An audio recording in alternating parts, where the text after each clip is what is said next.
Cercare casa online è facile, ma comprare casa è un'altra cosa. Al tuo fianco hai gli agenti immobiliari. Con la loro professionalità e competenza, comprare e vendere casa è semplice e sicuro. Ogni agente sa come dare il giusto valore al tuo sogno. Con noi il tuo domani inizia oggi. Agenti immobiliari, semplicemente di casa. FIAIP, Collegio Regionale del Friuli Venezia Giulia.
Cordiale saluto gentili amici e amiche della Visione all'Ascolto, ben ritrovati dunque col secondo appuntamento di linea diretta di infofriulitv.net, già collegato con noi Gianluigi Tiberio che è il presidente dell'Ordine dei Medici di Udine.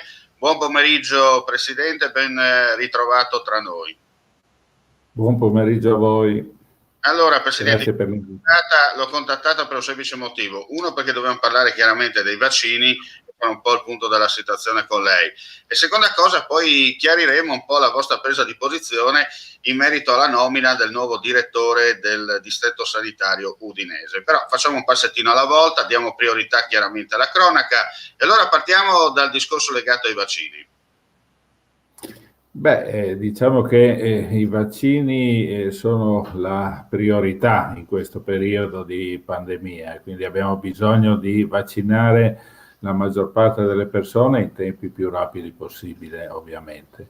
Purtroppo ci scontriamo per far questo con un problema, che i vaccini non è che sono così disponibili e quindi a questo proposito tutti voi avete potuto constatare che la vaccinazione procede piuttosto a rilento, in virtù del fatto che i vaccini purtroppo sono disponibili per numeri contingentati e quindi dobbiamo fare i conti con questo.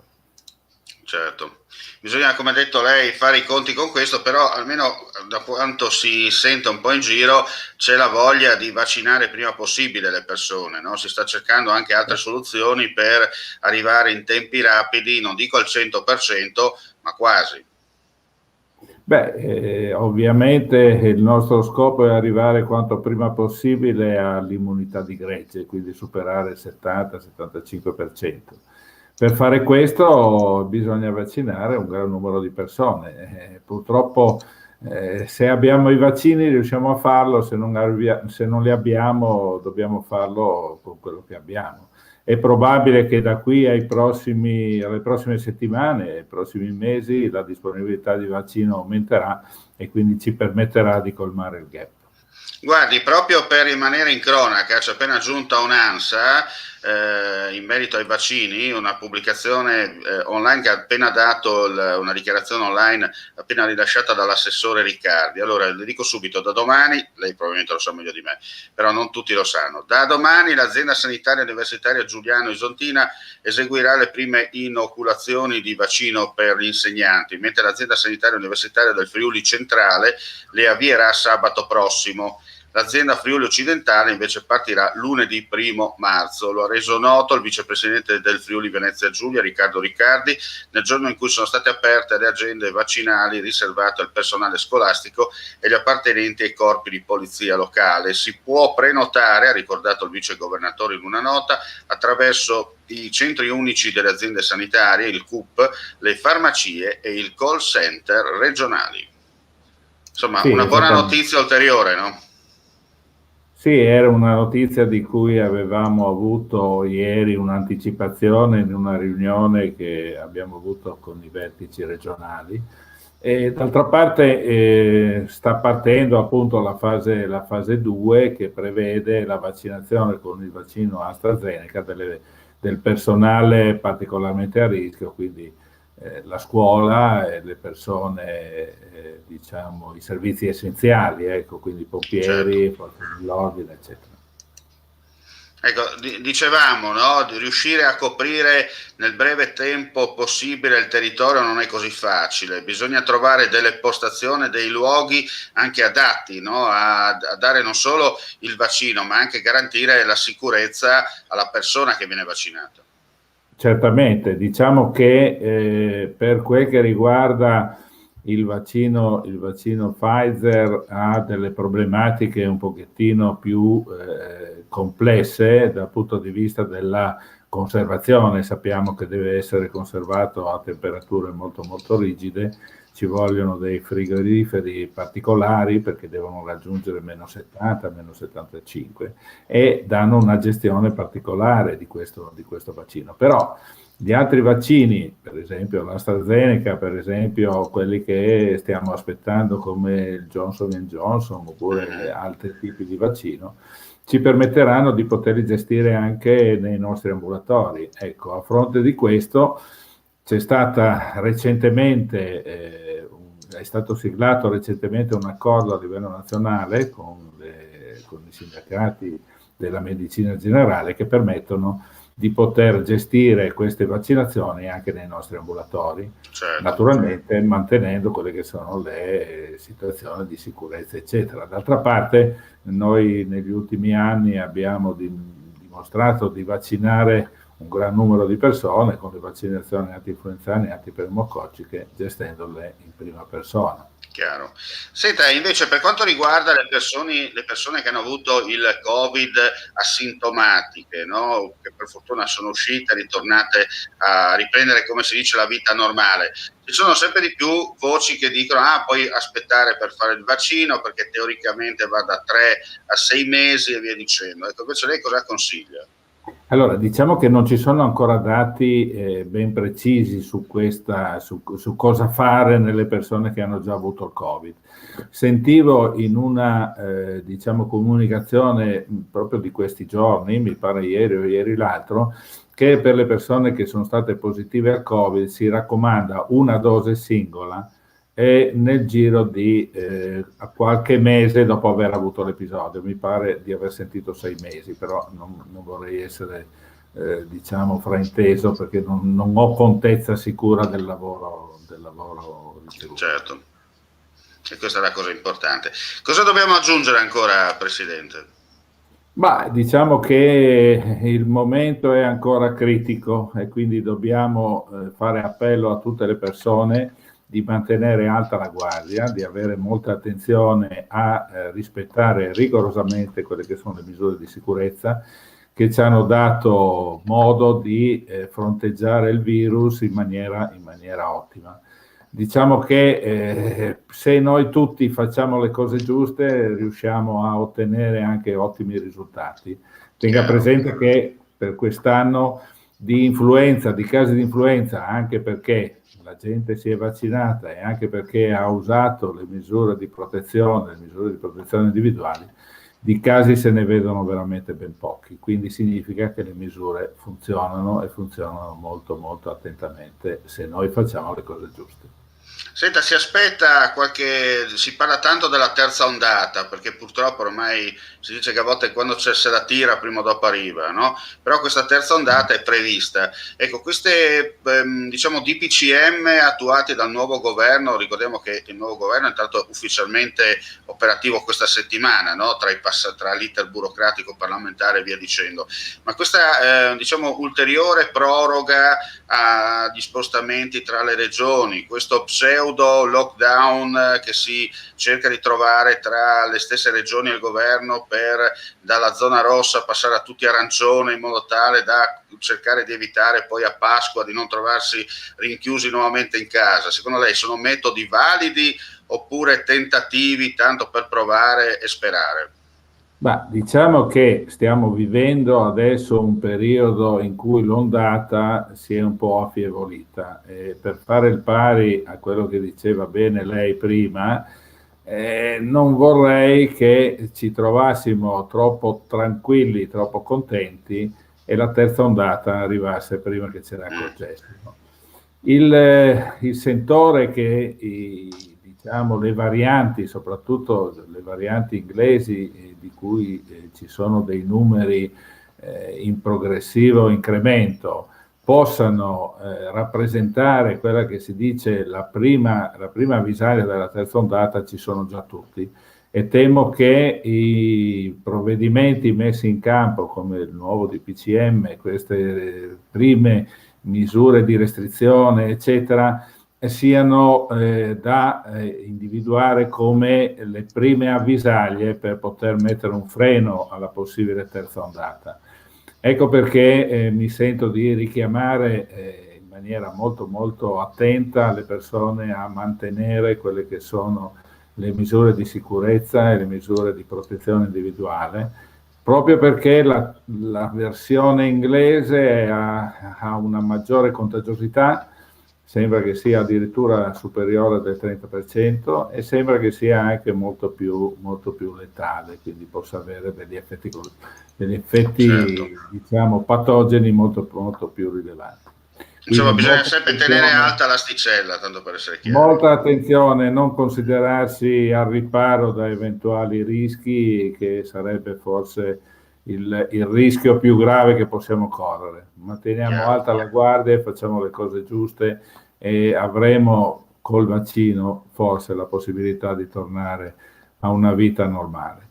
Perfetto. Senta, cambiamo argomento e parliamo della presa di posizione dell'ordine in merito al nuovo direttore della sanità, insomma, a Udine. Voi ieri del distretto sanitario, avete rilasciato una nota stampa con la quale va bene, bisogna insomma dare, perché giustamente c'è una persona che è andata in pensione e va sostituita, però io faccio un esempio stupido, è come se un meccanico, per l'amor di Dio, bravo eccetera, diventa presidente della RAI, tanto per fare un esempio, perché magari diciamo così ha ambizioni, però non è proprio la sua materia qualificata, no? Tanto per essere chiari.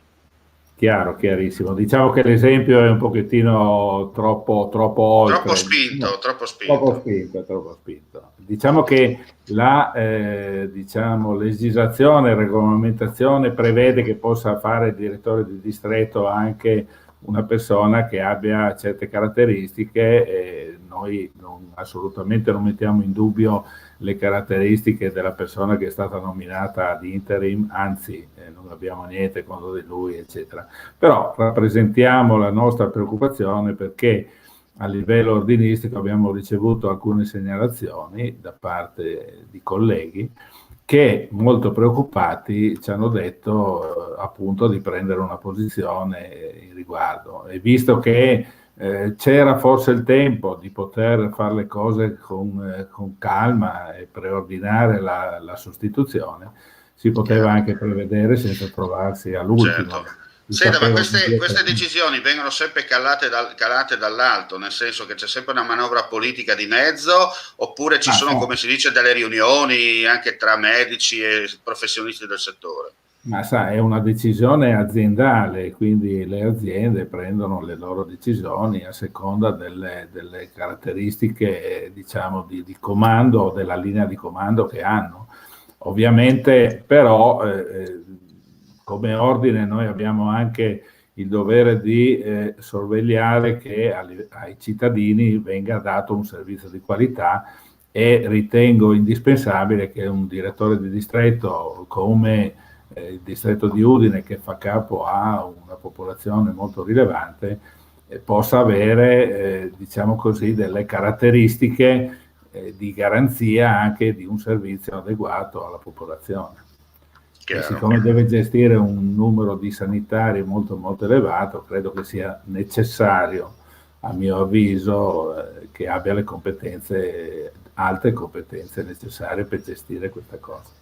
Anche perché poi domani dovete anche voi giustificare, no, gli eventuali cittadini il motivo di certe cose, no? Perché magari qualcuno potrebbe lamentarsi e venire da voi a chiedere, no? Lumi, come si dice in questi casi. Sicuramente noi come servizio diamo un servizio sussidiario dello Stato, e quindi abbiamo il dovere di sorvegliare su queste cose qui, proprio in virtù di dare un servizio migliore ai nostri cittadini. Perfetto, gli avevo promesso 15 minuti, non di più, perché so che anche lei ha degli impegni e giustamente dobbiamo lasciarla, e la ringraziamo, insomma, per questo spazio che ci ha concesso nel suo tempo per parlare in libertà di certi argomenti molto importanti. Io le auguro... Grazie a voi e buona giornata. Grazie Presidente, è libero, come si dice in questi casi, la lasciamo tranquillo al suo lavoro, noi torniamo in studio. Dunque salutiamo ancora il Presidente dell'Ordine dei Medici del Friuli Venezia di Udine, Gianluigi Tiberio, che ci ha parlato insomma dei vaccini e ci ha spiegato alcune cose molto importanti, come procede eccetera. Già che siamo in diretta, vediamo anche altre due notizie e poi chiudiamo la nostra pagina informativa. Restiamo in tema vaccini, perché è partita stamani l'Ufficio Sanitario Provinciale della Questura di Pordenone la campagna vaccinale del personale dei Vigili del Fuoco nell'ambito del piano riservato alle forze dell'ordine e alle categorie essenziali. Presenti all'avvio della campagna il questore Marco Odorisio, il prefetto Domenico Lione, il vice dirigente del Comando Provinciale dei Vigili del Fuoco Stefano Zanut e il direttore dell'azienda sanitaria Friuli Occidentale Josef Polimeni. Nelle due postazioni saranno somministrati 50 vaccini al giorno dalle 9 alle 19. Il questore ha sottolineato come l'ufficio sanitario della questura pordenonese partecipi a pieno titolo alla campagna di vaccinazione massiva non solo per il personale della polizia, ma anche a favore del Corpo Nazionale dei Vigili del Fuoco, testimoniando di essere a disposizione anche degli altri per far sì che presto in molti possano vaccinarsi. Odorisio ha spiegato che ha aderito alla campagna vaccinale anti-Covid il 75% degli operatori appartenenti al comando provinciale dei Vigili del Fuoco di Pordenone. E adesso ci trasferiamo a Trieste, ultima notizia e poi chiudiamo, come vi ho detto, la pagina informativa. Un attimo di pazienza che puntiamo la notizia, eccola qua. Allora, una perquisizione è stata effettuata questa mattina nella sede dell'Associazione di Volontariato Linea d'Ombra ODV da parte degli agenti di polizia che hanno sequestrato apparecchiature telefoniche e libri contabili, ipotizzando il reato di favoreggiamento dell'immigrazione clandestina. Lo si apprende da una nota diffusa dalla stessa associazione che si occupa di raccogliere fondi per sostenere le popolazioni migranti lungo la rotta balcanica. Nella nota si parla di una irruzione, virgolettato, effettuata all'alba nell'abitazione privata di Gian Andrea Franchi e Lorena Fornasir, nonché sede dell'associazione Linea d'Ombra ODV. Sono stati sequestrati i telefonini personali, oltre ai libri contabili dell'associazione e diversi altri materiali, alla ricerca di prove per un'imputazione di favoreggiamento dell'immigrazione clandestina che noi, nella nota dell'associazione, contestiamo perché utilizzata in modo strumentale per colpire la solidarietà. Siamo indignati e sconcertati, aggiunge l'associazione, nel constatare che la solidarietà sia vista come un reato dalle forze dell'ordine. Insomma, sicuramente le polemiche monteranno e qui non ci casca l'asino, come si dice. Chiaramente la magistratura ha tutto il tempo per valutare e vagliare bene nei vari passaggi le cose. Se le forze dell'ordine, io dico, sono intervenute, da qualche parte il messaggio è arrivato. Grazie amici e amiche per la visione e l'ascolto, e vi diamo appuntamento questa sera per le altre notizie dal Friuli Venezia Giulia, chiaramente aggiornamenti live nel corso della giornata attraverso le nostre pagine social e non solo, come si dice dalla lontana provincia dell'Impero. Mandi e alla prossima. Cercare casa online è facile, ma comprare casa è un'altra cosa. Al tuo fianco hai gli agenti immobiliari. Con la loro professionalità e competenza, comprare e vendere casa è semplice e sicuro. Ogni agente sa come dare il giusto valore al tuo sogno. Con noi il tuo domani inizia oggi. Agenti immobiliari, semplicemente di casa. FIAIP, Collegio Regionale del Friuli Venezia Giulia.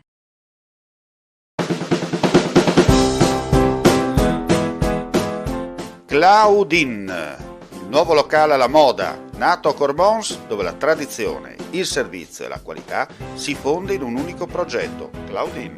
In via Friuli, incastonato lungo il viale d'accesso alla capitale del Coglio, aperto dal mercoledì al lunedì, il martedì si riposa dalle 7 alle 14 e dalle 17 alle 23. Claudin, locale per palati fini e buongustai, dove si mangia, si beve e si respira Bird, Coglio e Quay. Sono Claudia Azzano, la titolare, e vi aspetto per le mie specialità. Cosa aspettate? Claudin, food, wine, music e sei in pole position.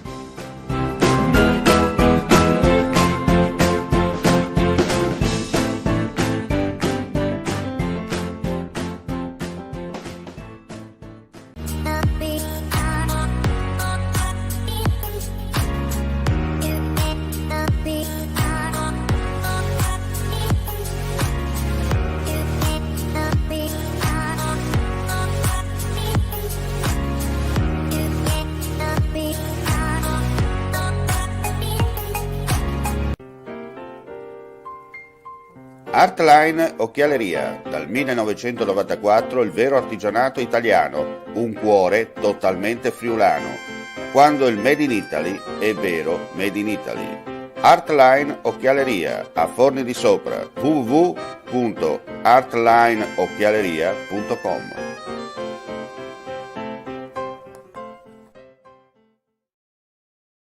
Legno Interni. Per la tua casa da più di 70 anni, qualità, cortesia e professionalità al tuo servizio. Porte interne, porte blindate, serramenti e accessori, parquet e pavimenti in legno, scale, soppalchi e molto altro ancora vi attendono presso la nostra vetrina espositiva di via Brava 22, zona industriale Brava, a San Giovanni a Natisone, in provincia di Udine.